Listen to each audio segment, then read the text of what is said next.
All right, guys, it is Rick, and we are on Flip with Rick. And today we're talking all about cash buyers. And we're going to do this completely different today. I'm going to show you what gurus are actually teaching you, and I'm going to prove a point. I'm going to show you to do the opposite of what they teach you. It is the classic syndrome of don't listen to what I say, but don't watch what I do. And I'll show you how you could reverse engineer anybody who's got the slightest skills in sales to benefit you in wholesaling. Sorry about that, guys. Once again, I'm Rick Ginn. I've been wholesaling for 20 years. And today we're talking all about cash buyers. So cash buyers is a really hot subject, especially going into 2024. And let me show you what's changed with cash buyers. Because if you use the guru method of getting cash buyers, you're going to waste a ton of time. And more importantly, you're going to lose money because you can't do the techniques taught 5 or 7 years ago. Yeah, you can do some of the general ones, but the reality of it is you actually have to work with cash buyers.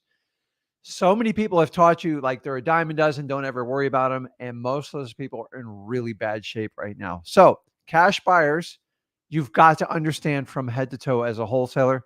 So let's get into it. Okay. So if you want to talk about cash buyers, the first thing that you have to understand is that stop doing it the guru way. Now, how stuff like this perpetuates is somebody had success in 2018, 19, 20, and they show you the ways. And they're actually pretty cool ways. But the reality is it's just theory. And in a market like we have today, where cash buyers are much more picky and deals don't move as fast, you actually have to create an incentive for your cash buyer to buy your deals. Here's the crazy part is it's such common sense, guys. I've been doing this business 20 plus years.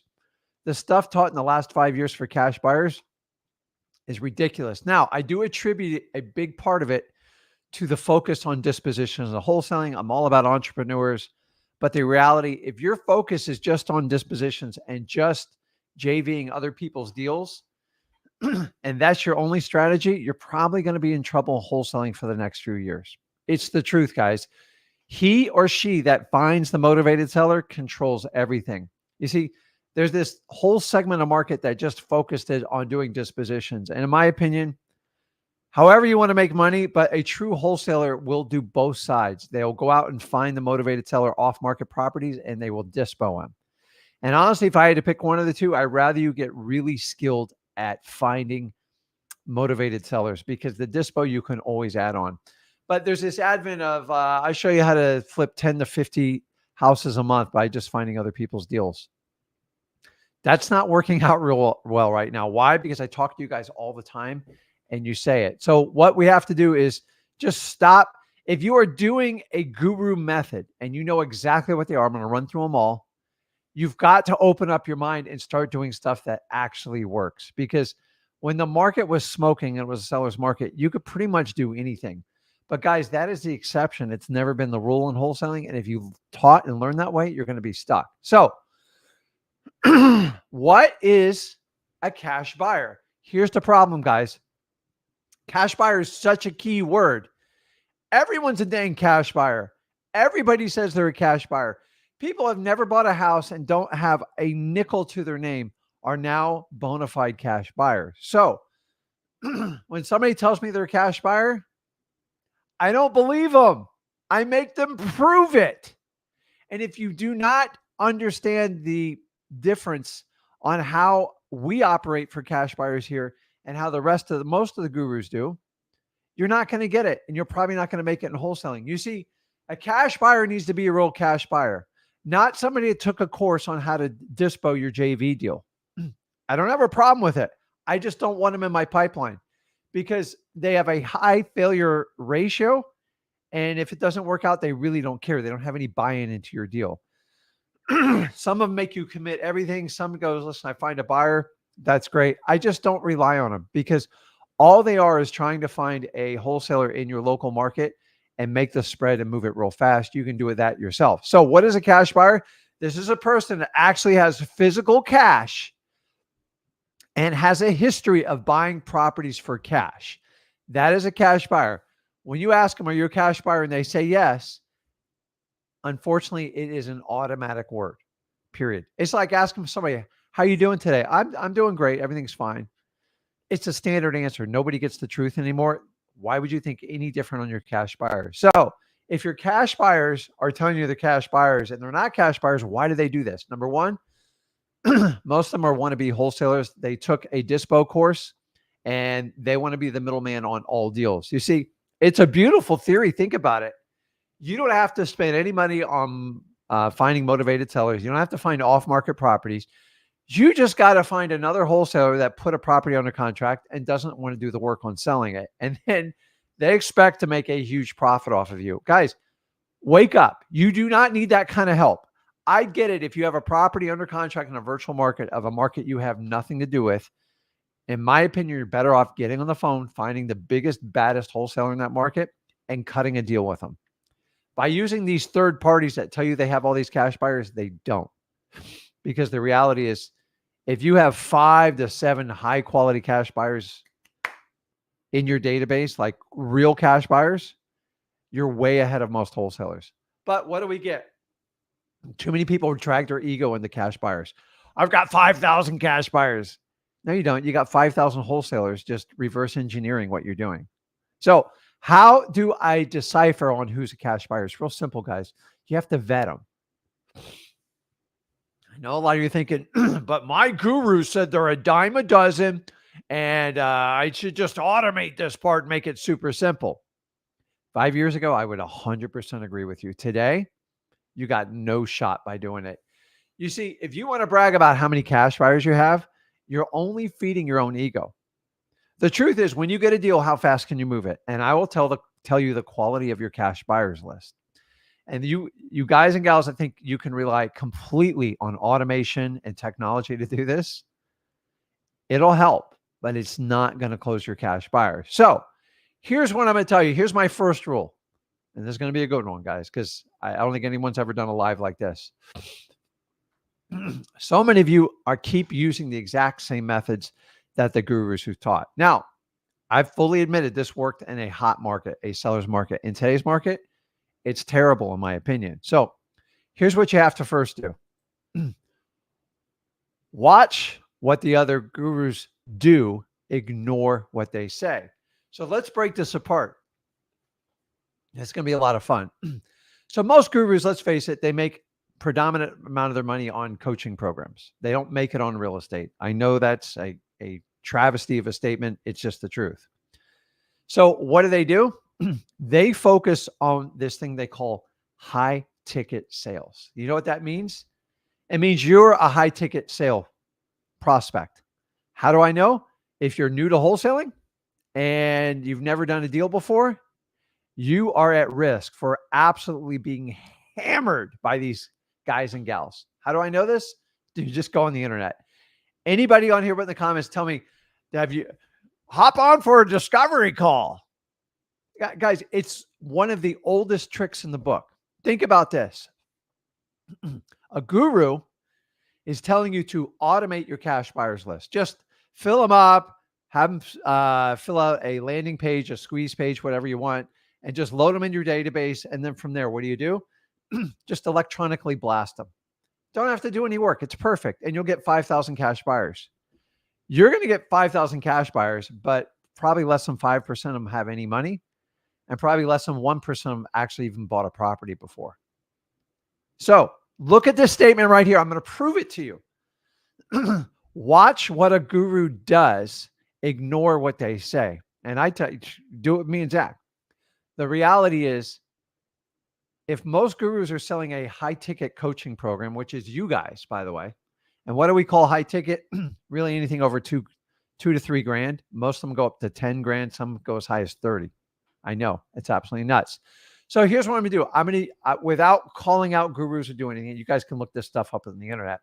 Watch what they do as opposed to what they tell you what they do. And if it doesn't match, go crap. Why are you telling me to automate all this, but you're doing the exact opposite? So a high ticket sales, I'm going to give you a quote. Now, I'm not going to put a name on it because it's not my words, it's their words. And here's what it says. Successful high ticket closing requires you to ditch traditional sales training and take a customer.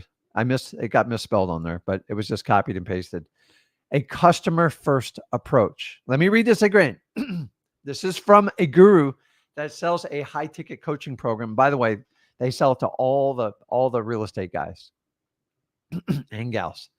Successful high ticket closing requires you to ditch traditional sales training and take a customer first approach. Wait a minute. I thought I just sent out some email blasts, do a squeeze page, and maybe an SMS text. Oh, but when they're selling a program to make money off you guys, this is their approach. See, watch what people do and ignore what they say, because most people lie about what they say. Now, let's walk through even further. I took 5 tips from a highly successful high ticket guru approach. Keep in mind, they predominantly focus on the real estate space, especially wholesaling. So tell me if this does not sound the complete opposite of what you teach you guys in the courses. Ready? Number 1, focus on personalization, not automation. Oh my God, read that again. Focus on personalization, not automation. I thought you told me cash buyers are a dime a dozen. Just rip through it. Don't ever connect with them personally and make it all automated. But when they have a high ticket sales approach, and by the way, guys, what you're selling is high ticket. You're trying to make $10,000 to $20,000 per deal. Some of you a little bit less, some more. It's high ticket, buddy. You can decode this however you want. You are a high ticket salesman. You sell it to a cash buyer. You've got to create value for them. Now, if you buy a wholesale deal at the right price, this is actually pretty easy. If you buy it at the wrong price, it's literally torture. So focus on personalization, not automation. So you want me to call and vet all my cash buyers, make sure they have money, make sure they've actually bought properties before, and make sure they're ready to go. And I shouldn't just send them an automatic email and a text. But wait a minute. This is what you sell in your program here. And then this is what the students are told in the guru program in wholesaling. You see, it's the complete freaking opposite. And I always follow the money, guys. Always follow the money. I've never taken an automation approach to my cash buyers. Number 2, act as a guide, not a salesperson. I swear, I think they copied this right out of freewholesaling.com. What do I tell you guys? We are not salespeople. To be honest with you, we are the farthest thing. You can never make somebody or just convince them with one line to sell their house. The reality is you help sellers, and 9 times out of 10, whoever can help the seller the most usually buys the house. So this statement is beyond true. You are a guide. If you know all the pitfalls of what sellers usually object to, you can guide them down there. Let's face it, guys, this is usually the biggest decision of a person's life. Maybe that, married and having kids, but the reality is selling a house is very stressful. So we guide them. You can't turn them 180 degrees in wholesaling. So you have to vet people and you've got to qualify them. So if you understand that, then your guide. Have you ever gone with a good guide through a city or anything like that? It's absolutely amazing how they make the experience better. Your job is to help guide them through the emotional roller coaster of selling their property, especially in a stressful situation. That's it. Guys, I've been saying this for 20 plus years. And now I've got top gurus that sell high ticket coaching programs saying the exact same thing. You see, why do they tell it in a program when they guess someone's going to get 5 to 10 grand? But when it comes to wholesaling, we're going to tell you to do it completely different. This next one just blows me away. You ready? It just, it's unbelievable. Ready? Build relationships, not buyers list. Repeat that. Build relationships, not buyers list. Well, I thought everybody was a dime a dozen. You just electronically connect with them. You don't have to worry about it. If you bought a property so good and so cheap, any cash buyer on earth would take the deal. It doesn't work that way. So I've already told this. It is relationship.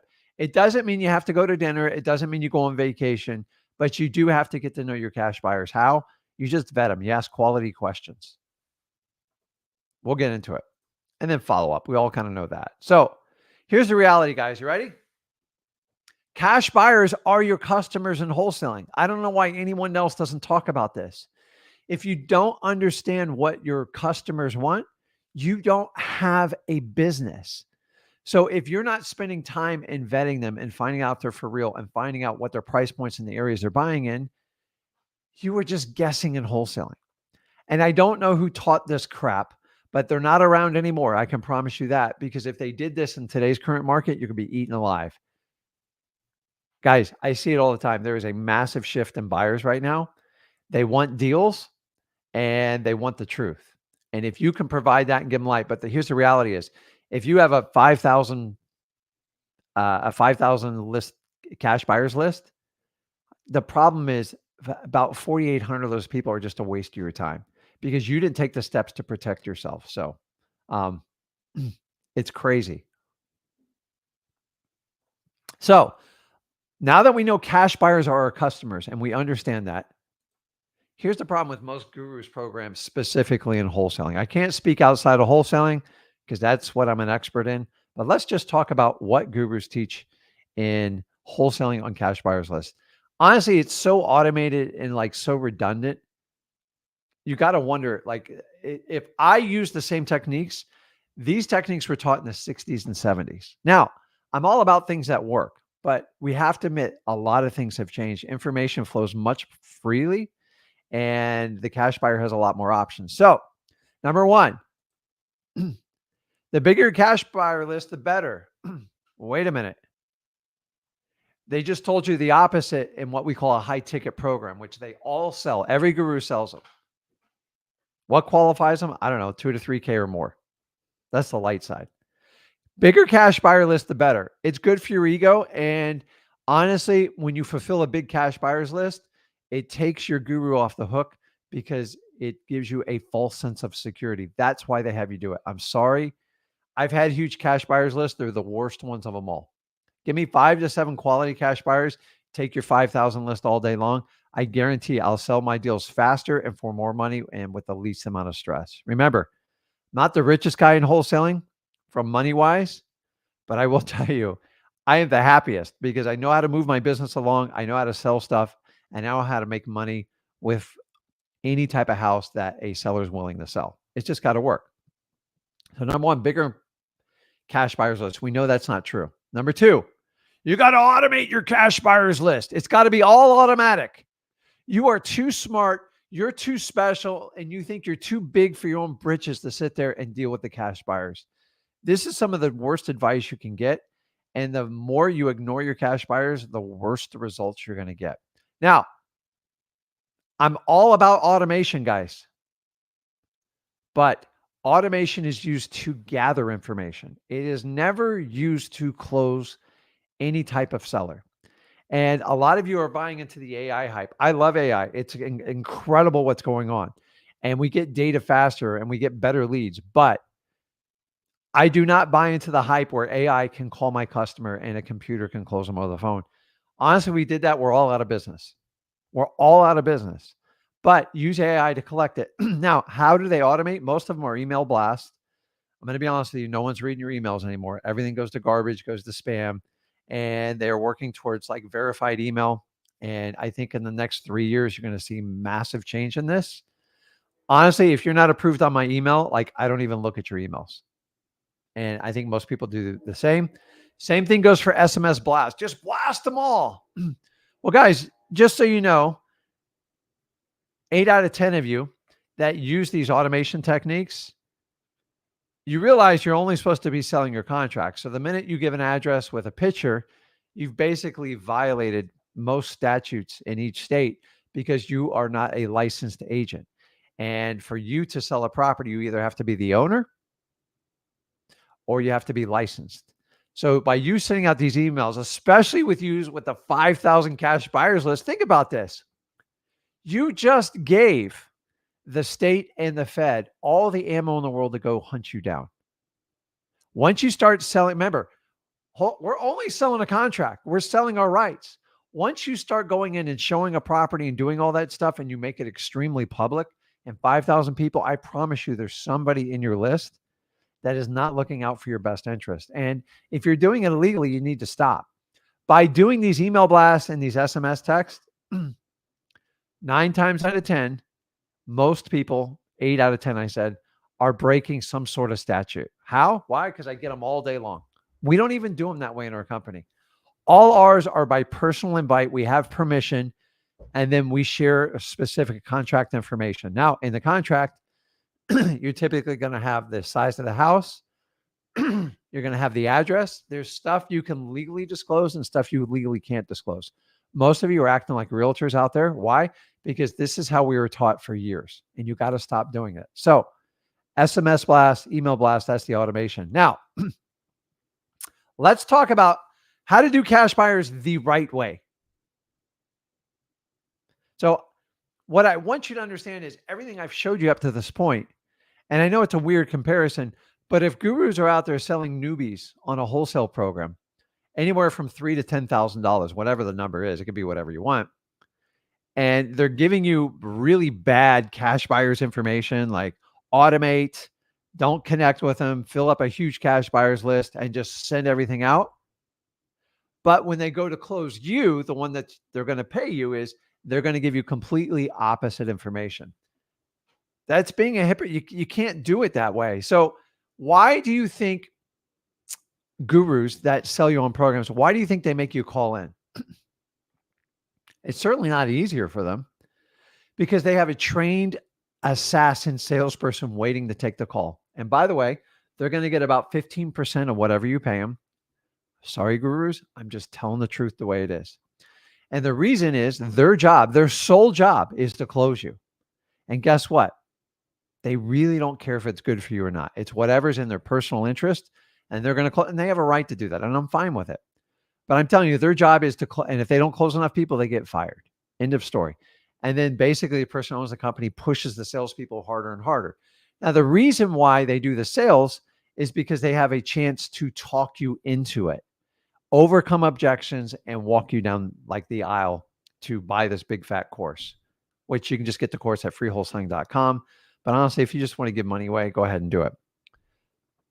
The reality is, if their system of automation works so perfect, why do they have a salesperson closing you guys? Why? Because it freaking works. It's extremely effective. And that is the pathway to money. It is no different when dealing with cash buyers.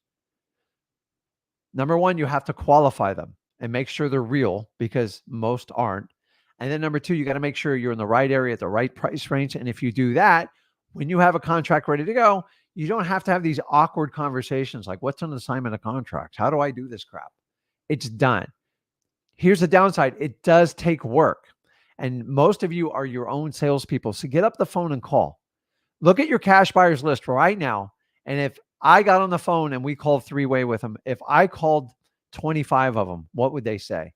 Most of you would be horrified because you get all the negative stuff on the back end because you didn't vet them correctly. Okay. So let's talk about how to do this the right way. We already know how to do it the wrong way. If a guru already hires professional salespeople to deal with their prospects on the phone, why aren't you doing the same thing with your cash buyers? You don't think you can make 5, 10, 20 grand off your cash buyers? They are your high ticket sales. So instead of you being the target, switch over and put the target on the cash buyer's back. Go find the best one. And here's a real cool part. If you can get 5 in your database, I'm impressed. I guarantee I could go through 10 people's database right now. I'll struggle to find 5 high quality cash buyers. And then you guys scramble when you get a property under contract. You don't know if you have the right price. Most of you assume you overpaid for it because you don't know any better and you don't use Go for No. And then you struggle weeks, if not months, trying to find a cash buyer. Hey, guess what? If you just do the work up front and you put in the hard work and vet them and get through the pain of it, everything's going to be easier on the back end. Have you noticed a theme with me and Zach? If you just do the hard work, it's easier on the back end. But human nature is we want to do what's easiest now and then sort it out at the back end. Well, that's how you just get frustrated and miserable. So just bite the bullet now, guys. I've always told you, if you do listen, anyone who wants to sell you a program saying, why do you compete with other wholesalers? I have another way you can do it. It's so much easier. It's just a shortcut to put money in their pocket for sales and just drive you nuts and get you frustrated. That's it. There's no shortcut. And if you guys buy into this marketing crap, you're just giving your money away. So enough with that. Let's get on that. So how do we work with cash buyers the right way? Number one, we personalize the relationships. How do we do it? You actually freaking call them. Hey, how many houses have you bought in this area within the last 12 months? And do you have cash ready on hand with it? And then you can ask them for a proof of funds. It's really that simple. Remember, you have to have something to induce people in. So if you have no deals and you've never done this before, it's going to be harder up front. Welcome to wholesaling. Just means you got to make more phone calls and you got to find someone more willing to work with you. Okay. So we have to personalize a relationship. How? Just pick up the damn phone. You cannot personalize a relationship with an email or an SMS text blast. It doesn't work that way. You can use that to harvest prospects, but you're never going to be able to close them and vet them. I don't care how advanced your AI is, it ain't going to happen. Next, use automation to collect cash buyer leads. This is where you can use landing pages, squeeze pages, social media sites, scrape information, and then you can use that as an initial funnel to see if there's any interest. From that, I'm going to sort it out, and then I'm going to pick the ones we need to go through and call. And maybe we need to call them all. I don't know. I will tell you this, I ain't calling 5,000 people because that's a waste of my time. That means you're calling 5,000 wholesalers. So what's the next step? You just connect with them and vet your leads and qualify them as a cash buyer. You have to qualify to get quality. Qualify equals quality. End of story. If you don't want to do this, just admit it to yourself and go, I really don't want to do that step. It's a pain in the butt. The reality is everybody is a cash buyer. Everybody represents themselves as a cash buyer, and it drives me nuts. And you guys hear it all the time. You've got to understand that going into it. So the question now is, where in the heck do I go to find cash buyers? Here's the truth. It's really simple.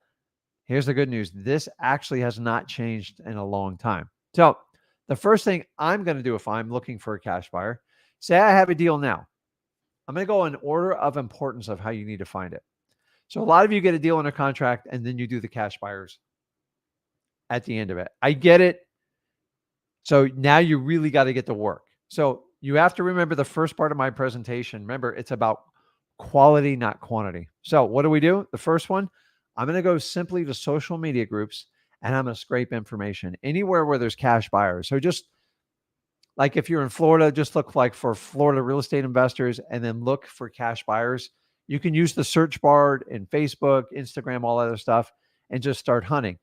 But guys, keep this in mind. Most cash buyers are not cash buyers. Most of them are lying to you. Your job is to vet them out and qualify them before you put them in your database. If you don't, you're letting spies in your business, and I can reverse engineer anyone's business, probably 80% of them that are online. Why? Because they're so busy bragging. It's just so easy to do. What's my rule? You got to lose your ego in wholesaling to be successful. Next one, go over to further for rent ads. I love physical signs, but you can also do the online. I know online is much more predominant. Like, Rick, why am I calling the for rent ads? Why? Because these people own properties and they're typically landlords and they're always looking for more cash flowing properties. It's really that simple. Guys, the reality is there's two types of cash buyers out there. It's your landlords, and they usually own a lot of property, and then you're going to have your fix and flippers. Fix and flippers are the dreamers, the ones that watch all the TV shows, and they have this wild vision of flipping a house and making a fortune, and they don't understand how the business runs. My favorite people to sell to, by the way, because there's never a shortage between HGTV, A&E, and everyone's showing that you can make $100,000 flip on profit on every deal. It's so easy to convince these people to buy it because they have no idea how to rehab a house. They've never even done one. And they think it's going to cost them 10 grand to rehab the house, and it winds up being 50 grand. Honestly, if you're that stupid, I'll sell you a property all day long. 9 times out of 10, when I sell that person a property, they're usually one and done. Why? Because they didn't make any money and they didn't understand. Now, one of my favorite ways is realtors with cash buyers. And you're like, well, Rick, how the heck do I find them? They're really not that hard. One of the easiest ways, if you have a friend or somebody in the business as a realtor, buy them lunch, do something, and they can pull this report for you. And basically, you're looking for all cash sales that were represented with a realtor in the last 6 months or 12 months. You'll get that list. And here's the really cool part. It's got the realtor's name on there. It's got which brokerage they work for, and it's got their direct phone number and email. It can't get any easier than that. Now, I don't want you to go get your real estate license and pay $3,000-$4,000 in fees to get access to this list. Just ask a realtor. It's not that hard. That is the easiest way to do it. If you can do it, think of other realtors you've done business with, maybe a family friend or something like that, and start with there. Now, one of my next favorite ways to go is I like good old-fashioned auctions. And sometimes these are going to be in a little bit smaller town. So if you're in a smaller town, this can work. But there's usually one or two predominant auction companies. We have 3 in our area, and they always do the sales typically on Saturday. The higher end homes go on Thursday and Fridays. And they'll have one like duplex, 100 people show up, and only one person gets the deal. Only one person gets the deal. And I want you to understand this. If 100 people show up in an auction, that means there's 99 people that are disappointed. Now, I don't want you to buy the properties at auction because I think that's not a wholesaler's play. That's a realtor's play.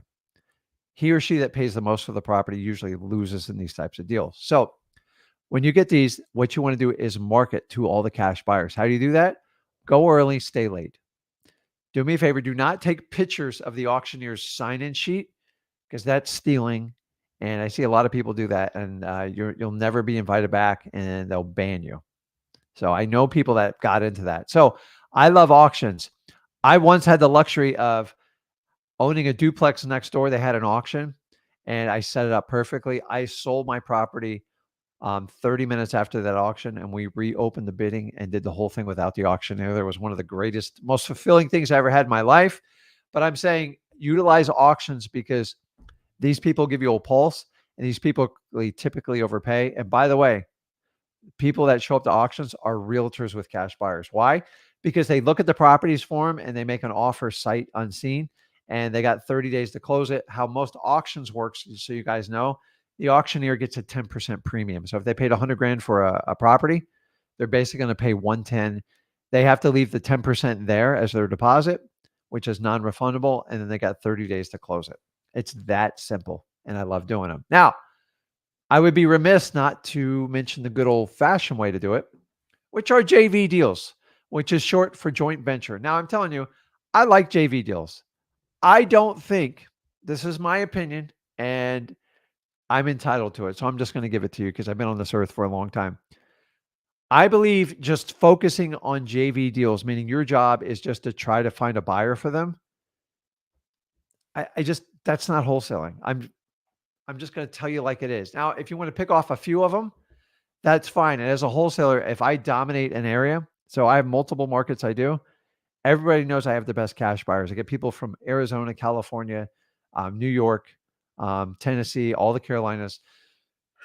Why? Because I've been doing this 20 plus years. We know the cash buyers. We have a relationship with everybody. I'm not in a huge town. So when I do that, every now and then people will send me a message. There's a lot of virtual investors, and I love getting these say, hey, can you help me sell a house in Port St. Lucie? Now, I'm going to be honest with you. Most of you way overpay for the properties, and I got to help you unwind that deal and renegotiate it. But if I find a cash buyer for you, we work together on it. It's great. Here's what I'm not going to do, and I don't endorse for you guys to do, is go out and buy someone's course and then pretend you're the middleman in every property across America, and then tell everyone you've got 5,000 cash buyers when you haven't even done your first deal yet. I think it's reckless. So that type of person will try to lock up 20, 30 deals, and their success rate is like 1 or 2. And it screws us, the wholesalers, out because we waste time and paperwork. They lie to you up front. Like, I got thousands of buyers. I've done this all over the country. And then worst of all is the seller is the one that usually gets the most antsy, because if the deal doesn't close, then they put pressure on you as the wholesaler. And that's why I don't like doing these deals nationally like this. I'm sorry. I think there's a right and a wrong way to do wholesaling. But if you're just going to be the dispo side, honestly, just go get your real estate license. It would actually be easier. I'm just being brutally honest. To think you can come in and do wholesaling without having to market and contact directly to off-market deals, to me, is ludicrous. You're better off getting your license. And then if you want to do that on top of it, just cover your butt. That's why most people that do that part of the business, they're all licensed, because eventually they're going to get caught showing a picture or a property. when in reality, us wholesalers only sell the contract. Now, one of the easiest ways to do it is really just go online. You can use listrei.com. That's basically our account with PropStream. And you can pull up and just do the cash buyers list. They make it so simple. Now, you can adjust your filters. You can draw a geographical area, which I've done with the training for you guys on that. You can select the last 3 months, 6 months, 9 months, 12 months, whatever you want to do. Remember, the smaller that window, the better quality cash buyer you're going to get. If you pull a cash buyers list from a year ago, that person might not even be in business anymore. So it's important you get the absolute right information. Now, once you get that information, you get the seller's name and info. Just go over to dmzack.com to do the skip trace. If you guys have not heard about this, man, are you missing out? At dmzack.com, we basically set up to where you get 10,000 skip traces a month. Basically cost you $1,500. Now it's free. And guys, this is actually quality information. We're testing it out. We're using it in our businesses right now. And I had the luxury of testing this out months before I even rolled it out to you guys. To get access to it, they have a trial membership. Check it out at dmzack.com. And then also, you have to have a subscription with it. But for what you get, I'm going to be honest with you, there's a lot in Deal Machine that is incredible. Like, I don't even know how they do it. I think it's absolutely amazing. Me and Zach have fought for this for a long time, and now we're bringing it to you, and they're not going anywhere. They're a very reputable company, and I hope more and more companies keep providing services to regular people like us. Guys, I'm a wholesaler. I'm not a guru. I'm not any of that. I just give you the truth. All gurus hate me and Zach. I'm fine with it. I don't care. Like, it's their decision. It's not my problem. I don't hate anybody.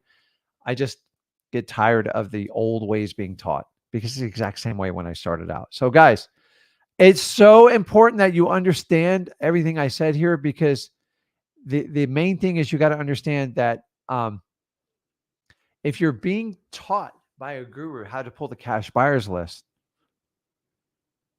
you better do exactly what you preach. And if you don't, then take the warning.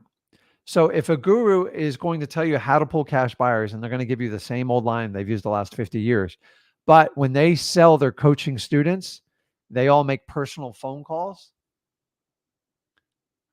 Don't believe what they say. If it's good enough for their high ticket sales program, why wouldn't it be good enough for your cash buyers? If I'm trying to make 20, 30 grand on my cash buyers, I'm going to treat them like a high ticket sales.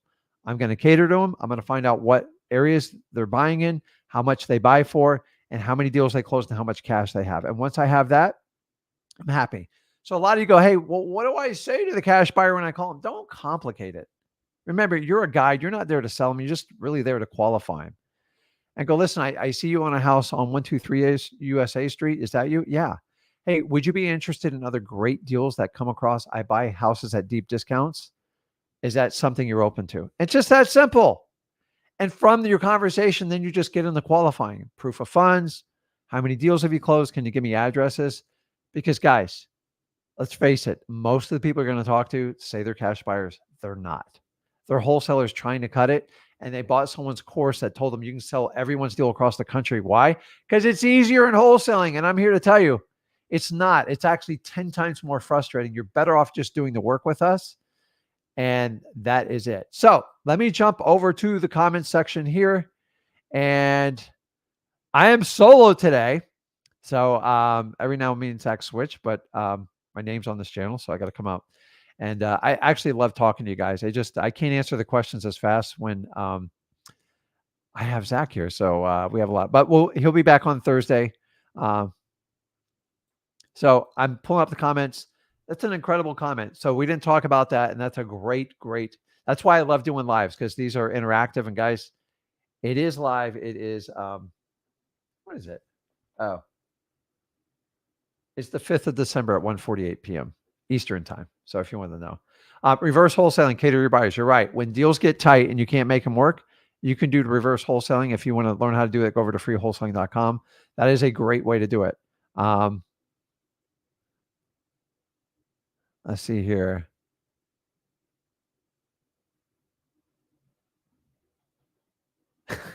I'm not even going to comment on that. So I love the comments. I can't answer them all, but let's see here. What's up, Brandon? I appreciate it.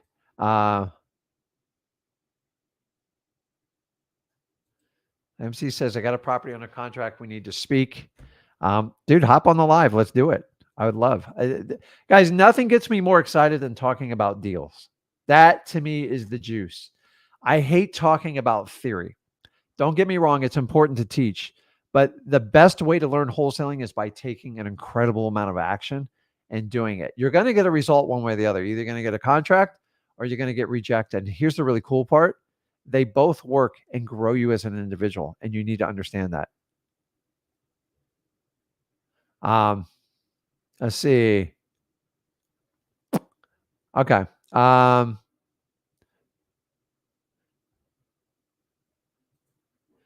So join me to get more information that go over to freewholesaling.com. I'll put up in the link below and here when they're there. Yeah, no, I am. I'm in.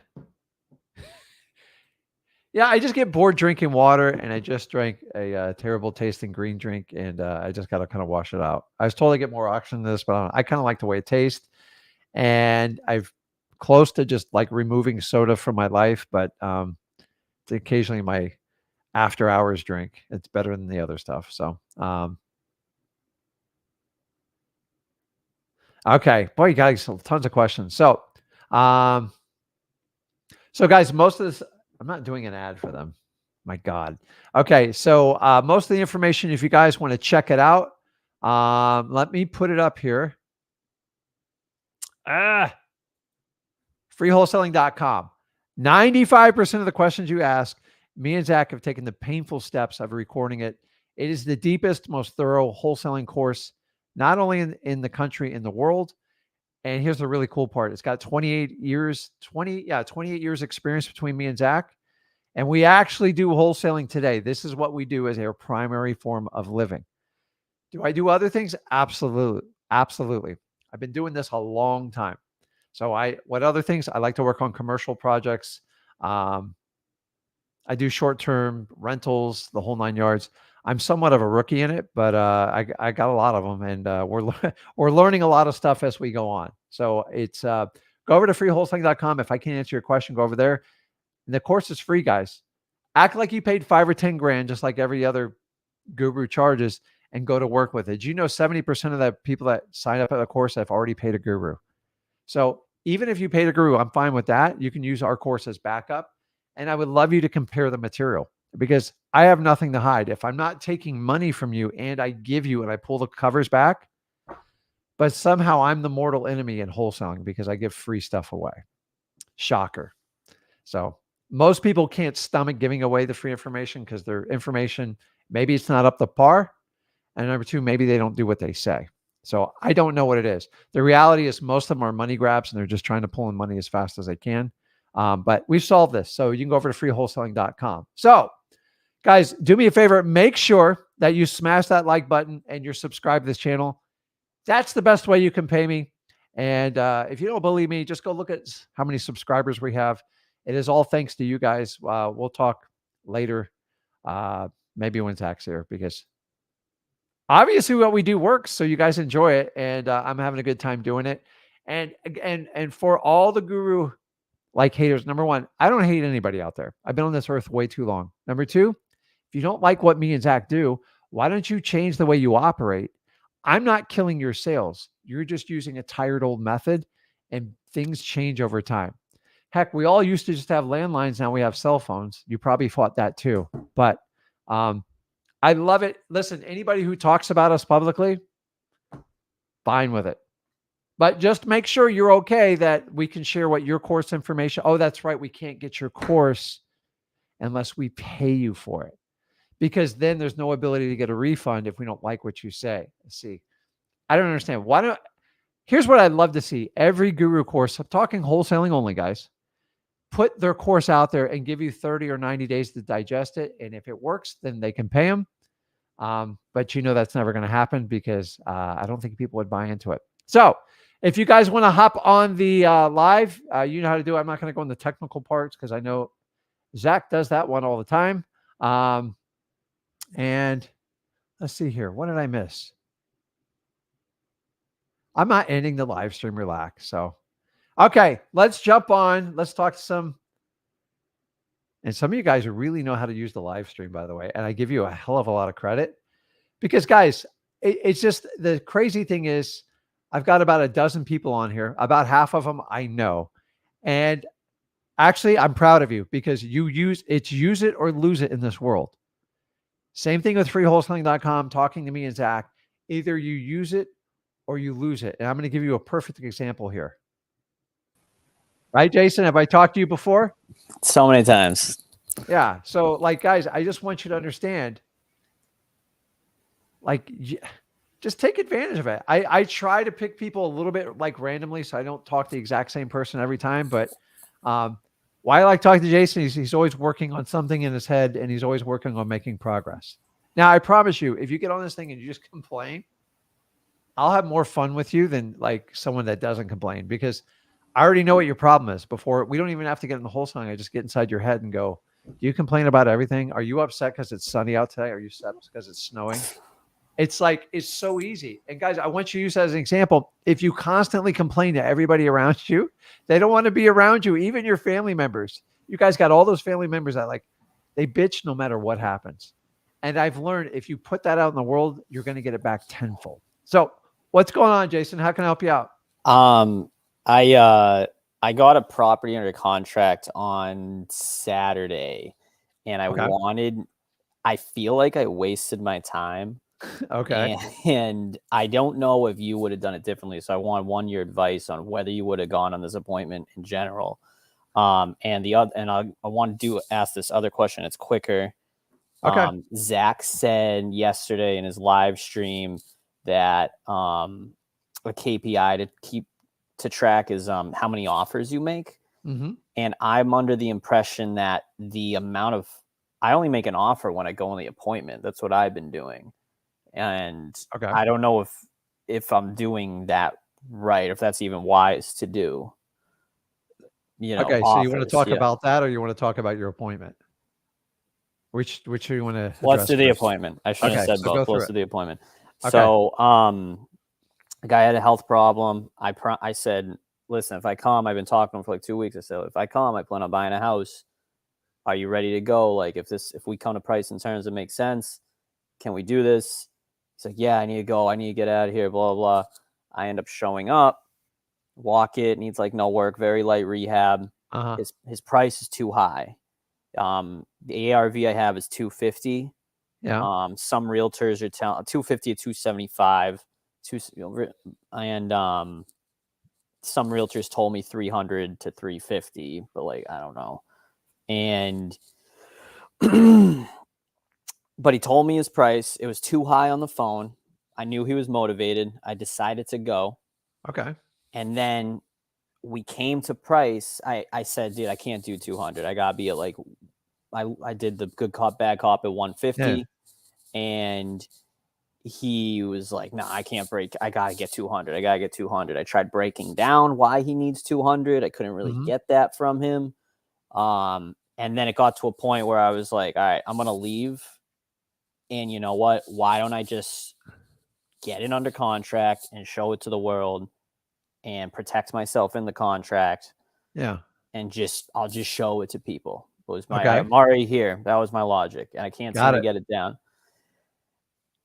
But I couldn't he was too high on price. He was motivated, but it seems like there can never be a world where the price is too high and they're motivated. It's just, to me, it's not a deal. The conventional wholesale. And I guess I don't want to waste my time on other appointments like that moving forward. I don't know if you have a thought on that. Would you have gone in that appointment, I guess, is my question. And it was local, right? It was an hour away. So there's two things I'm pretty affirmative on. Is when I do that upfront agreement, you can't gloss through it. You go, listen, I'm going to be coming over there. They don't care how far you're coming, so I never say it, even if it's 2 hours. I need a definitive yes or no. And then I'm also already kind of playing around with the price. If it's like I just got to close a $10,000 to $20,000 gap, I'm not like, I know I'm getting a deal. It's when I have to close 100,000 or like 200. You got to weigh if it's worth, like, sometimes it's like a dude, I've been on this earth for a while. And so I'm gonna give you a comparison. Like, so you like steak, right? Who doesn't I like love steak? steak. Yeah, I love steak. So 54 years on this earth, you learn a couple tricks with steak over time. And what I've learned is seasoning a steak 4 hours or 6 hours or 8 hours before you put it on the grill does so much magic work to the meat that you can't, because the seasoning, the salt and the pepper, it does stuff to the meat. Like I'm not a chef. I can tell you it is night and day when I prepare the steaks either the night before or like early in the day. People are no different. Sometimes you have to like season. I know this is terrible, but they have to be massaged in season. And then when you go for the kill, sometimes there's a time to swing the bat. And if it doesn't work, you just kind of move on because the damage will be done. So if they're not close enough with the price, and say they're an hour or 2 hour away, I might have to wait a week or two to try to season that meat before I go see it. The only way you learn that is over time and experience. I'll be honest, my first 2 years, I went on every appointment I humanly possibly can. I was a human realtor because I didn't know any better. I wanted to close everybody. And then I learned over time, here's the two biggest, here's another big qualifying factor. Was the house motivated? Do you know what I mean by that? Little bit of work. Yeah. Bit of work. So 15K max. You could have a motivated seller or a motivated house. The rarer of the two is the motivated seller. And every now and then you have a motivated house with an unreasonable seller. They need to like sit in the freezer for a while. Then you've got to like massage and tenderize the meat. They take a long time. Now, when you have a motivated, when the property's motivated, meaning it just looks like crap and they have to sell because they're like the power's going to be shut off, they're going to knock it down. It just takes a little bit more time. But if I can get that price within, say, 5 to 7% of where I need to be on the target, I'm all in. When it's like 30, 40, it's a tough one. And so you can do some trial closes over the phone and do like some ranges. But listen, I already told you, if you take an action, which you take a risk whenever you meet with, it just doesn't matter. You take a risk when you date someone, when you call someone, you're going to get an outcome one way or the other. Either you're going to get a contract or you're going to get an experience, and you learn, and that's how you kind of set your rules and going forward. So it's not no until they move you off your list. So if he's stuck on a price and you can't get to the truth of the matter why he needs to get there, then it's just price. So here's the lesson. He's solely focused on price. He used you a little bit and just kind of move on with it. And then I would just send the guy a text or something once, maybe every 30 or 90 days. And if that property, so is he putting the property on the market or what's his story? He's not. I have it under contract now. So what do you have it under contract for? 200 grand. And what's the ARV on it? I have it at 250, 275. And it's like max. I could fix this thing for like $5,000 and everyone would be, it needs like a fall cleanup on the outside. Get out there and just see if you can make it work. It might be a good deal. Like, here's my problem, guys. I don't want you to be wholesalers. We just stick everything under contract and you're like, whatever. You knew what you need to get under price for, but I'm fine the way you're doing with it.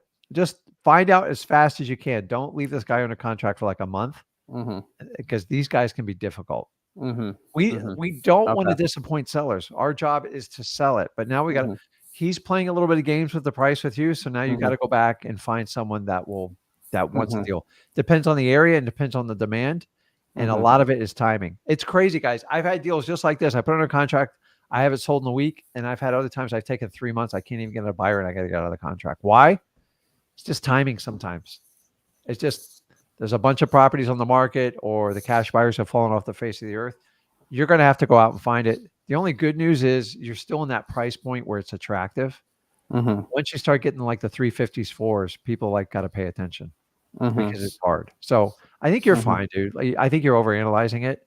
And I'd rather you go than go because I got the opposite problem with other people. They wait for the perfect appointment. It doesn't exist, guys. Nobody just gives you a house away. I think I've had it happen maybe a dozen times in my career. I've been doing this 21 years. So it is the freak case. You just look for opportunity and some hints of motivation, and then you have to evaluate. If I have to get in a car and drive, somebody the other day was talking about driving 7 hours. Like I wouldn't do it. I treat the thing 100% as a virtual. So 2 hour, an hour, hour and a half, that's about my limit. Like on like a local market where you're going to drive. So just follow up. And then the only thing I would have done differently is just kind of get his range. But you went on it, it might work out. So I wouldn't discount it right off the bat. I love that you know you need to get it cheaper. But so many people put on a contract 200 thinking they're making 75 grand right off the bat, and they're just wasting their time. So figure it out as fast as you can, hopefully this weekend, and get it out. Yeah. And at least gives you a chance. So if you get somebody on the hook at like 205, you still have time now to go back and play for a discount. Now, here's my rules on asking for a discount. When people push me to their max limit, I'm going to push back. If you give me a smoking deal, I will never ask you for a discount. I just don't think it's right. I think God put you in front of my lap, made it easy. I'm going to make it easy on you. If you want to sit here and like waste my time and keep jacking it up, fine. I'll have your property inspected and I will tell you your roof's bad. I'll tell you your AC's bad, and we'll walk all the way through it. I'm not going to pay for an inspector, guys. I don't do that. Right. My cash buyers do it. So get on it right away, and I think you're fine. I think you have a shot. So a lot of times it's so bad you can't even write a contract. On the second one, you said tracking your offers. It is important because we're in a society where a lot of you wholesalers just make a lot of verbal offers and you never back them up. So here's a little trick I learned more as a seasoned investor is when we met with a seller, either virtually or locally, and they're hemming and hawing or whatever. And then we do another phone call within 24 hours and then 48 and 72 hours. After that time, if there's no action, we just send them an offer. Super simple. And by the way, it's not really even an offer because it takes two parties to execute it. So you're not really obligated. So you could send a 1 or 2 page offer like we do, put a cover sheet on it, and you can stick it on the door. You can mail it. It's really cheap. Here's why I like it. Here's what's really cool. It works with it. Sometimes you speak to the husband and he's not the decision maker in the family. There's a lot of ladies that run the households.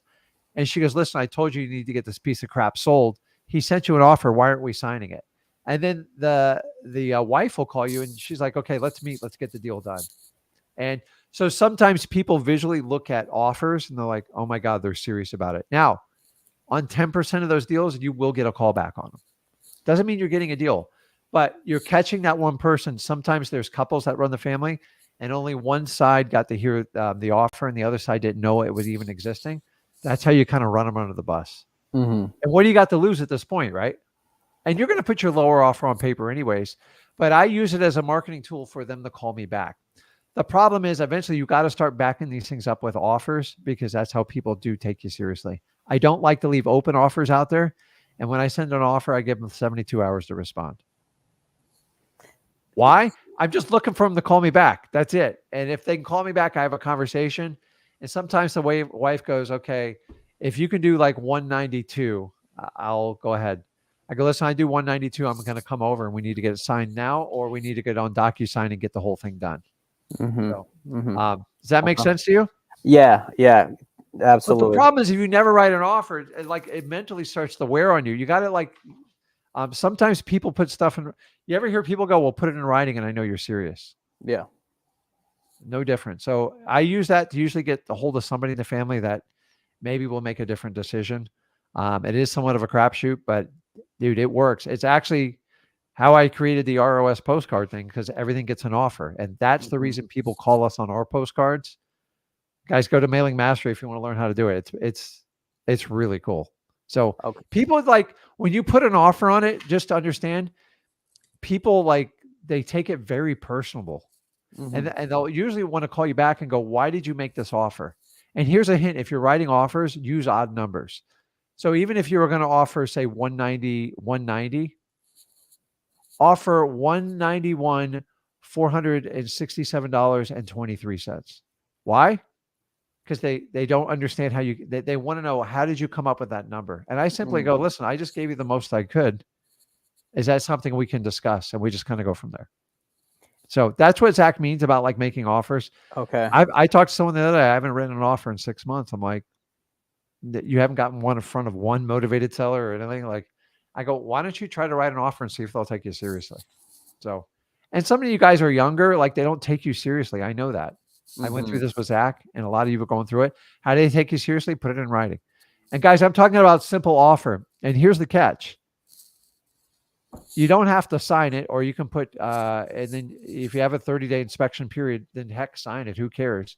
Once they sign it, then that's your ticket to set an appointment to meet with them. Okay.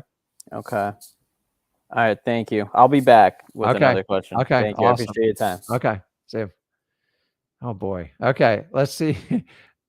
Okay. I got. Okay. DeAndre, you there? Oh yeah, I'm here. Can you hear me? Well, yeah, man. What's going on? Yeah, everything's good. Yeah, so I have a pretty simple question here. Yeah, so I switched markets. I was in Augusta, but I switched it to a different one, and I think Okay. it's better. I'm not gonna say the one, but yeah. So I've been using DM Zach, and it's been amazing. Right now I have a contract under lock, but the buyer he wants me to pay what was it again? Closing costs to the buyer's agent for him. And I want to know, how would I write that in the contract so it gets taken out of my assignment? Like, So are you doing an assignment of contract? yeah. You can just spell it out in there. Oh, like, Well, okay. like literally make a line item. The buyer's agent will receive, whatever it is, $3,500 from um from the assign I have to look at the contract. I'm Yeah. not like about from the assignee's side of the from the assignee's side of the of their fee. You Yeah. just got to spell it out there. As long as you tell the title company and you put it in there. Hell, you can even like I've even wrote it on the on the second page of the assignment. You can put a little asterisk and you can just spell it out in there. Oh, The okay. other way you can do it is you can sign a buyer's agent commission agreement, and it says you agree to pay because they're a licensed agent. You can pay them a commission. It doesn't matter. So if you're okay with it and the numbers work out, just spell it out. It actually makes it easier for everybody. Hmm. And then just keep them. And then what they'll do is they can pay them on the HUD. Most realtors don't want you paying out of their pocket because whenever I try to get money from a realtor after the fact, I never see them again. So they would feel more comfortable if you put it on the HUD, and it actually lowers your tax liability too because it gets really messy in accounting when you pay them out of pocket. Oh, okay. So just listen. I'm just to simplify this. You can make a line item number on it, or just write the damn thing on the bottom and point it to the agent. Now, I assume you're okay with this and you're making enough money to cover that fee. Yeah, definitely. Okay. So if you are, then highlight it, make it like, hey, absolutely. I want to be 100% above board, and then share it with your title company and make sure your buyer and their agent is okay with it. And they usually should support the entire contract for you. Really easy. Okay. Thank you so much. Okay. Also, yeah. What else? Thank you for the DMs. I'm not joking, like, because I work a full-time job. Yeah. It is a lifesaver. I'm not joking, like, because it took me like so long to like get like 50 skip traces or something. I'd usually do it like if I'm watching something or listening to music. Now it's just I have everything there, and it's much easier. That's how I got these two contracts right now. So I just want to say thank you for that. Yeah, guys, it's absolutely that whole DM Zach thing. It's really cool. It's on the bottom of your screen. I'm just telling you, we use the crap out of it in our company. Everybody I work with, all my partners, everybody, we do it. Why? Because finally, we have a software company that listens what the masses want. And they're probably, you guys, do you know how much money all these companies have been making off skip tracing off you guys, especially me? Like they're all freaking out right now. Like, what do we do? Guys, with a membership with them, it's basically pretty much unlimited. It's unreal. And I felt so bad for you guys using truepeoplesearch.com and cyberbackgroundchecks.com. You can still use them. But for what you pay and what you get, $79, and you get pretty much unlimited. Guys, most of you could give up your Starbucks coffee, give up one or two gifts, and you would be well on your way. So I'm glad to hear it, man. I'm glad it's working out for you. Thank you so much. Okay, man. I'll see you. Okay, who's up next? Let's spin the wheel here. Michael, what's going on, man? Hey, Rick, how you doing? Good, man. How are you? Good. Just following up with you guys. I know I sent you guys a deal at supportwithrick.com. I'm actually, I got it up on my screen, and I think one more interview to do, and then I'm going to sit down and actually Zach's come over to the office, and we're going to go through everything. So Tuesdays are go through every deal day. So if it's in there, I will. I promise you, I will respond to you. I promise. Appreciate it. And what was the question I had? When working with realtors, what would be something to ensure that we are, us as wholesalers are paid? Because I have something currently with the realtor, and I want to make sure, this is my first time working with her. Yeah. And I want to make sure that I at least protect myself. Or so what capacity is she working with you in? A buyer's agent, like seller, or what? Yeah, so basically I found a buyer for one of her properties, one of my kind of cash buyers. He's wanting to, we have an appointment tomorrow. Well, he has an appointment tomorrow to go look at the property that she has. It's a pocket listing, so it's not on the market. But yeah, so he's pretty much gonna, I mean, they cash buy. I mean, if he likes it, if they like it, it meets all their criteria. So it's all about, like, if they like it in person, they'll pretty much buy it.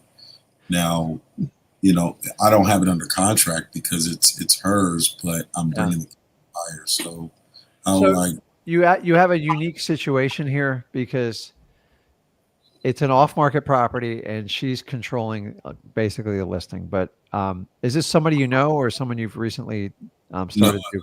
I kind of cold called, looking to see if she had any investors looking to buy one of my other properties I have coming up. Yeah. And we just kind of got to talking, and she shared some addresses, and then it kind of fit one of my cash buyers, and I was like, So let me ask you this. Has she proposed any way to compensate you in this? And are you licensed in any manner in real estate? She has. Okay, let's hear it. She said when she works with wholesalers, normally that we split the commission. Okay. That's I forgot the percentage. I was going to clarify after he had the walkthrough if he made the offer. But in your experience, what will be the best route to? I mean, I'm just going to be honest with you. That's a terrible way to do it. Like, because everybody makes less money doing that. So, and number two, legally you can't do that. Like, and number three, the realtor's hands are tied because they legally can't even pay you. Like, it's challenging how they're going to pay you because it's going to look like a commission no matter what they do. So is the realtor, is she open-minded, like, to how you operate your business? I perceive that. I have to verify, but what do you think? How do you think I should go? Here's the challenge. A realtor is bound by their ethical duties. Okay. Their position is supposed to always be a fiduciary responsible to their seller. You've got to understand, some of them take that duty very seriously and some of them don't give a crap. So we all know that. Like, your moral compass is, if you're a human being, and no organization is going to make you do one thing over another unless there's a severe penalty. So in the perfect world, how much you think the property is worth? Around 150. And how much you think your cash buyer would pay for it? What's your guess? 140 and 150. Okay. They don't want to go higher than 160. So they had it on. They were going to market it at 179. Yeah. On the market, but off market, they're going to. She said the seller will probably take 149. So here's what. So the realtor told you that, right? Yeah. So guys, this is the benefit of working with a realtor with an off-market property. So there's two ways to work with them. Number one, you precondition your realtors. When you have a problem property, call me and I'll make you an offer, and I'll make it simple, and I'll make sure you get your full commission. The other way is when they got a tired old listing, sometimes 6 months to a year, then they're just desperate for an offer. So this one's kind of a preconditioned one. here's the really cool part, guys. Realtors know exactly the lowest number their sellers will take. They already know it. They already know it. So say your buyer buys it at 150, right? Mm-hmm. And say she gets a 5% commission total, 4 or 5%. That's $7,500. You divide it by 2, you're going to get around $3,700. Okay. So what if they showed you a way? What if you could buy it for like 135? By the way, she knows what the bottom line number your client will take. Times $4,000. What I would try to do is put it under contract and have a talk with her and find out. She already knows what her seller will take for the least amount. So listen, if I make you a cash offer at 130 and pay your full commission, is that something you're open? The only way you can get paid in this is you have to have some sort of equitable interest in it. And without a license, you're kind of stuck. You can't record a lien that's fraudulent in this case. So the idea is there's going to be, say there's a $20,000 spread. You guys are talking about splitting $3,750. You're kind of wasting. That's like peanut money. Right. So all you got to do is pay her a higher percentage, right? But you have to have an intermediary contract to make that work. If she goes straight to your end investor, you legally can't get paid. I'm just telling you, in the eyes of the law, you have problems. And if you try to do anything tricky, you're at risk. So if you put in a contract, say at 135, and say it sells at 155, there's $20,000. So instead of her getting $3,750, just give her more and facilitate the transaction. Now, she might say, well, I'm kind of screwing my seller. Listen, nobody forces a seller to take an offer. You understand that? Yeah. When you start splitting commissions and stuff, you're not really wholesaling, you're paying a realtor, and you can get in trouble doing it. So even if she says, hey, listen, the least they'll take is 140, you could put it under contract and assign it, and hopefully you get 155.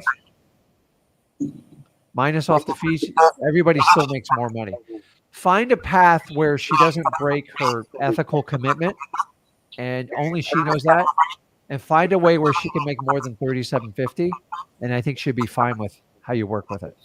So basically you think I should reach out to her, tell her or send her a contract to purchase agreement.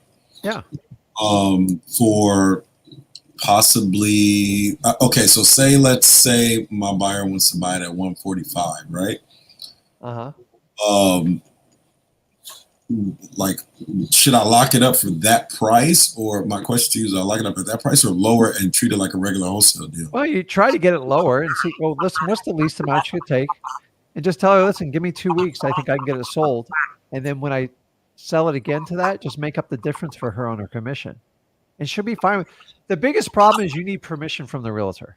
And if you don't get permission, you have to lie and do stuff. And it's annoying. So just be upfront with it. Okay. So you think I basically just tell her straight up, like, hey, let me assign this to my cash buyer? You don't even have to go into the assignment. Just say, listen, I want to put it under contract. I have a really quality buyer that usually takes over my contracts. And if I can't get this done in 10 days, you can sell it for whatever you want. There's no damage done. Got it. And I go, basically, the way we're doing this, and if I can do that, then you can, instead of giving her $3,700, maybe you give her $6,000 or $7,000. See, you got to talk to their pocketbook. Once you talk to someone's pocketbook, it works. So talk to her. She knows what the seller wants. This is the key to doing any off-market deal with a cash buy with a seller's agent. It works. Just talk to them. Guys, you're better off being truthful and telling them the truth than to try all these like tricks and stuff behind the scenes. That's it. Like the seller's never going to, and then she's going to have to facilitate your walkthrough anyway. So yeah. I would double her commission, but that's just me. Okay. And you're talking about double the commission after like quote unquote split, right? Well, I mean, you do the numbers. So if there was $15,000 profit in total in there, you got room to pay her more than $3,700. Right. Remember, she's the one that's going to make it work or not. So you have to have her consent. So you might as well get it up front and be on, like, just be brutally honest. I don't go into the words assignment and stuff like that because they go, because here's the risk. If she goes, well, what's an assignment? You're going to be in trouble. Just listen, I put it into contracts. I have cash buyers that work with me on it. And if I can get more for it, I can pay you more commissions. Is that something you're willing to work with me on? The problem is the other way. I get it. But unless you have a license, you legally can't get money from her, and her broker's going to stop you from doing it. I got about a dozen people out there that owe me money right now, and the brokers go, "You're not licensed. I can't pay you." I'm like, "Okay, we can hide about. You can't sue. You can't do anything because you have no leverage." So talk to her. Have a conversation with her. Give it a shot. In worst case scenario, you'll send the buyer straight to her, and she'd take you out to a nice dinner or something. All right. Okay? Okay. Okay. So guys, if somebody makes a comment on here, hey, Rick, do you hate so-and-so? I don't hate anybody. Because I have differences of opinions of other gurus and stuff, you should value that. If we all just agree with each other, go, yeah, we'll all do it. That's why I don't like do these big group coaching, because honestly, there's a lot of programs I don't agree with. And I'm not going to endorse it. And honestly, most people have a problem because I'm not out there selling millions of dollars in courses, and it hurts their business. And so I don't have the problem, but I'm going to tell you right now, you don't need any fancy software. And as beginner wholesalers, you're absolutely insane to buy a software that you think can sell everything for you. These things aren't going to last, guys. They're all fads, and they're all sold to the high end. The reason is they're all sold, the high end gurus, just so you know, they get the programs for free, and then they're obligated to go out there and endorse it, and they get 25%. Do the math, guys. These programs never last. And I only work with software companies that have wholesalers in the company that do wholesaling. I promise you, any software company that doesn't have a wholesaler running it, like at least as part of the development of it, they'll never keep up with the times. Everyone who's offered me a product, I can tell right away if you've never wholesaled. And that's just my opinion on it. So, okay, let's I don't hate anyone. You shouldn't hate anyone. Life's too short. I don't wish that on anyone. I don't want anyone to suffer. But like, at what point, when can we not have like a difference of opinion? And by the way, those of you guys out there making little nicknames, I think it's hysterical. It's so cute. You guys talk about me and Zach. If you can't figure it out your own, just call us or go over to freewholesaling.com. We'll show you how to do it. I promise you. So the reason why I don't go on most other people's shows is because most people don't agree with what I do. Why? Because me and Zach do the complete opposite of what every other guru does out there. We give you all our information, and we have you get your first deal, get you your first 100 grand. And then if you want to do Flip with Rick Plus, it's an add-on. It's never a requirement. And I still do these lives for free. So anybody that rags on me and Zach, it's your problem, dude. And honestly, when you get on your own show and you talk about me and Zach, I think it's hysterical. Like, you don't get how marketing works. That's probably why your social media suffers so bad. But don't make me digress on this. So I don't hate anyone though, dude. I hope everybody gets along and does it. But I'm just telling you guys, you don't need a paid software to like sell your deals. Honestly, most high-end gurus don't even need it. The only reason they endorse it to you is because they're part of the posse, because they get it for free and they want you to pay for it. I think that's ridiculous. So that's just the story on that. So, okay. Rudy says I've altered his mind. Did MLS deals, and now I feel well, listen, there are some deals on MLS, but it's to me it's torture. But I never had it. Okay, guys. Let me do this. Let's see here. Who am I missing here? Let's take another one here, and I think I got all the questions. I just feel like answering questions today. We don't sponsor no ads on here, guys. Listen, the stuff I show you guys on like my screen stuff, it's all stuff I believe in and I've used in my business. And Flip with Rick Plus, just so you know, it's just an extension. You get more time with me and Zach. We do a group event where we support each other and help each other out. But I don't think stuff should cost $10,000 to be able to connect with me. And honestly, price me against anyone else, I guarantee you, I crush everybody out there. And if you look at what you get, what you pay for, and by the way, me and Zach are the only ones that I know that offer a free way into every one of our programs. But you got to put the work in, man. I just don't let it. I'm all about charity, but like there is a limit to it. So Let's do it.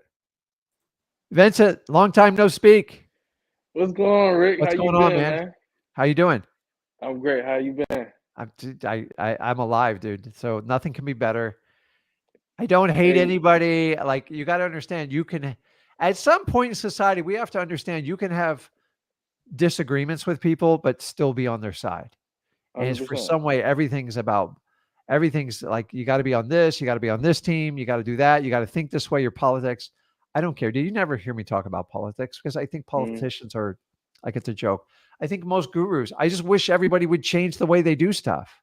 But if you guys want to make me to be out the villain, God bless your soul. If you want to talk about me on all your social media channels, I love it, because it means you have nothing.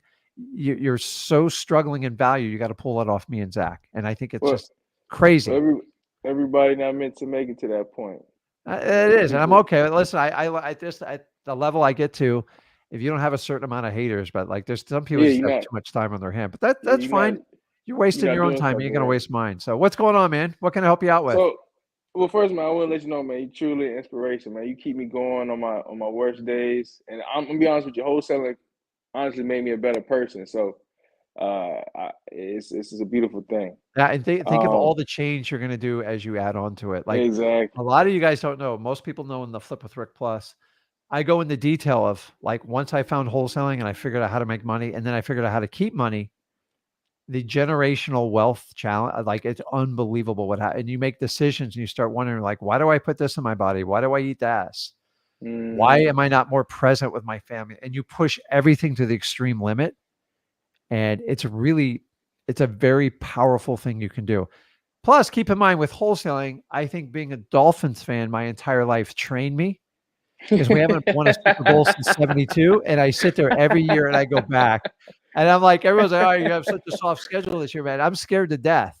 But I gotta tell you, man, the Miami Dolphins have figured out how to be entertaining, which they haven't been entertaining in 30 years. Like, and they're just fun to watch with Tyreek and them doing all the end zone dances. I just love it, dude. Like, honestly, if they don't win it, like, I still just love it. But I'm telling you, dude, I think God brought me the Dolphins to condition me. Sometimes you just have to wait for stuff. And can I tell you, the Dolphins win the Super Bowl, we're going to have a hell of a show. Like, we're all going to, we fly out like 20 people and go to the Super Bowl and have a blast, do something like that. I promise you this, and you can hold me to this. If the Dolphins go to the Super Bowl, me and Zach will be there. But, and guys, I've been watching Dolphins like since the day I was born. So it's not, I'm like we've been through some really bad times. The only person I think has ever got it worse than the Dolphins is probably the Jets. I do feel for Jets fans, even though they're one of our biggest rivals. So, okay, go ahead. The Browns. Yeah, the Browns too, but the Browns have had a few shots. But the Jets, man, they never get it, ever. If you thought Aaron Rodgers was going to solve everything, I mean, you got to be kidding me, right? He would have done better, but there's no way, man. So it's like, me and Zach, if you ever have kids or like a buddy, like me and Zach have watched every game since he was a little kid. So it's like, now he's a grown man. It's like, hey, Dad, you coming over to watch the game? I'm like, it's cool, man. It's like, and you got to do stuff outside of work. Like, I'm not just 100% wholesaling. And sometimes I got to pull Zach off. I'm like, let's just go and enjoy the game. Do whatever you want to do. So that's real. What's going on, man? So it's a couple of things. First off, when you're dealing with certain sellers with personalities, as in, I feel like I don't really want to answer all these questions, or or how do they say? I feel like you're interrogating me. I'm just trying to figure. Can you buy this give house? Me an example. So I had a lady. I was trying to get her lot in Orlando, and she's like, "Oh, I don't feel like answering all these questions right now. Really, it's just about the price." She's telling you everything you need to know. And then it was another person. Listen to me, Vincent. Sometimes you have to let people reveal who they are, and it's their right to do it. But like, sometimes they save you time. If they're 100% price focused, you have zero shot. Zero. And if you can't penetrate past that, then it is. But if all the signs are there, it's been on the market 6 months. Well, just my thing is, they want to ask you questions, but then when it's time for you to ask your questions, it's like, oh, why are you asking me all these questions? So Vincent, it is a this is the part of the guiding journey. So like I'll be honest with you, I don't want people to feel like they're interrogating me, but so one of the things I always teach is like the volley method. When they start interrogating you, Mm-hmm. you got to find a way to kind of flip it around with them and just ask some qualifying questions. But it can't be if it's like sitting in a police station, which if you ever had that luxury, it ain't fun. It's just like it's like they don't play with you. It's like, where were you on Saturday at 2 a.m. Right. And so like people start to sweat and feel the lights on it. So you got to find a way. Listen, I'm not going to tell you anything you don't already know. You got to find a way to have a conversation. If you can't have a conversation with them, you just don't get anywhere. So every now and then, when people get so number one, you have to find a way to control the conversation. So when you get an aggressive person, typically males, just give me the price. Just give me the price. I don't have time for this. You got to find a way to break it up, or you have zero shot. So if you give the price, you might as well just go work at McDonald's and ask if you want a number 1, 2, 3, 4, or 5, or 6, because that's all you're doing. And honestly, if they hang up on you, then so be it. So when they attack you on a price, they take control. If you cannot take control back, just get off the phone, because it's never going to work. But you can't do it and be so obvious about it and go, listen, hey, Mr. Seller, I appreciate it. And I know I want to get to the bottom line number. But let me ask you this. Have you ever bought a car and not test driven it? Well, no, obviously I do that. I go, okay, well, you can't ask me to do the same. If you just answer some simple questions for me, I'll get to know a little bit about your property. I'll give you the best price possible. Is that fair? Otherwise, you're going to just get a lowball number from me. Yeah, and she got and I feel like I did a good job at that.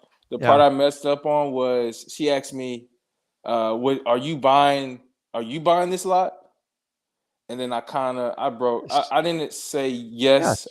When you put it under contract, you're the person that's legally in control of it. So like getting into who's going to buy it and all that other stuff. Remember, sellers are much more educated now. So like they're asking a lot more questions. But you guys got to keep it simple. I'm a cash buyer. I'm looking to buy a property in this area. What are you going to do with it? I don't know. It just depends on it depends if we can do an agreement or not. I'm just seeing if it's even a possibility. Mind if I ask you a few questions about it? You got to get them to open up. Yes, no answers are the kiss of death in wholesaling. You will never get anywhere with it. And if you can't get them to expand answers and let you give control, then move on, find someone else that will let you do it. I've never bought a house from someone that jerked me all over the phone. And sometimes you need a change of heart, and like times and conditions need to change. That's real. That's real. When you get that super aggressive, like New Yorker on the phone, not knocking on New Yorkers, but that's like a Jersey. Let's go Jersey. It's funny that they're from Jersey. That's hilarious. You gotta like, that's how they operate. It's just if you talk to their family, that's how they are. So you got to find a way to compliment them, yet have them comply. If they don't comply, you just take it to MLS. It'd be easier. Yep. Okay. And that's it. All you can do. Like I'm not 100% successful. Zach's definitely not. Right. You got to just kind of play with people and just remember, you just have to overcome objections and keep volleying the conversation back and forth. The best way you can do it, guys, is just practice it. Just practice it with people. Do it with your friends every now and then. When they can't answer something, go, listen, I know you don't know what you want to eat, but if you did, where would we be going? People just give you an answer out of frustration because they're tired of like hearing you spin it on them. It's no different with sellers. But guys, if you don't have control of the seller, you will never get anything done with the conversation. And there are certain people out there, that's all they care about it. And I don't do very well with them with wholesaling. Okay. My last question, I have a property on the contract now. Oh, it's a lot. It's another lot. I sent it around to my buyers and even my title company, and I'm kind of like 5,000 to 10,000 off. Okay. The thing I got messed up on, I didn't know it was a certain area in Orlando, and I was comparing it to a lot that's on the other side of Orlando, like 2 miles away. So I'm trying to figure out, one, how should I come to the seller? And it seemed like this lady really trusted me, man. Like I built a rapport. Yeah. I got like, she really like feels like I can do this. How do I come to her and say, hey, we need a price deduction? And how can we move forward and still get this done? Do you have it under contract right now? Yeah. How much of a reduction do you need? I would say it just depends on what I want to make. If I bring down 10, I can make like 8,000. If I only bring down 5, I only make like 3. Just come up with a reason for the reduction. I know it's harder on a vacant piece of land, correct? Mm. Well, what I'm hearing is the builders are saying that it's going to for that area, it's going to take a lot more to get something done. Some explanations the builders been telling me about the reason why they can't pay so much for that property in that area. Yeah. Just tell her, listen, based on the cost to get that lot ready for my builder to build on there, I have to get a reduction because I didn't really it's just costing more than we thought. So just be open to her. And then you have to play sometimes take away from people. And she starts haggling with you. I simply go, where do you want me to send the cancellation over? And see if she reaches. And she goes, well, wait a minute, Vincent, wait a minute. Well, can we save this deal? Then you have a great shot at getting a reduction. Now, if the price is a huge, like a $50,000 reduction, I just go straight to where do I send the cancellation over? You just start with your simple explanation and ask. And then if she keeps going on and on, do the takeaway and see if she'll follow you. Okay. It's painful. You can always go back to her, but you have to test people, guys. Yeah. You do not know what's going on in people's heads. She might want to desperately sell that property. And she's like, fine, just get it done. Okay. So give it a shot. Okay. Thanks, man. Appreciate it. Okay. Take care now. Okay. Awesome. So guys, I'm going to jump on the Flip with Rick Plus. If you guys want more information, I put it on the bottom of your screen. We carry this over. We have a way you can get in there by just doing a JV deal with us. And we have a ton of people in there. But we have a nominal fee that you can join our program and get access, I think, 4 times plus a week. Plus we do 2 live events per year. This next month, we're going to be announcing where the second event's going to be. The other one's always in Florida. Guys, 2 live events, and then you get 4 additional live streams, and they're private. And the idea is we answer your questions, and we have a great community of people to support you. If you want to do that, check that out. I'll be on there. And those in Flip with Rick, I'll see you there. Guys, make sure you smash that like button. Make sure you subscribe to this channel. I will be back on Thursday with me and Zach with a juicy topic. You don't want to miss it. I love you guys all. Go out and get your cash buyers and make sure you vet them. I'll see you guys soon.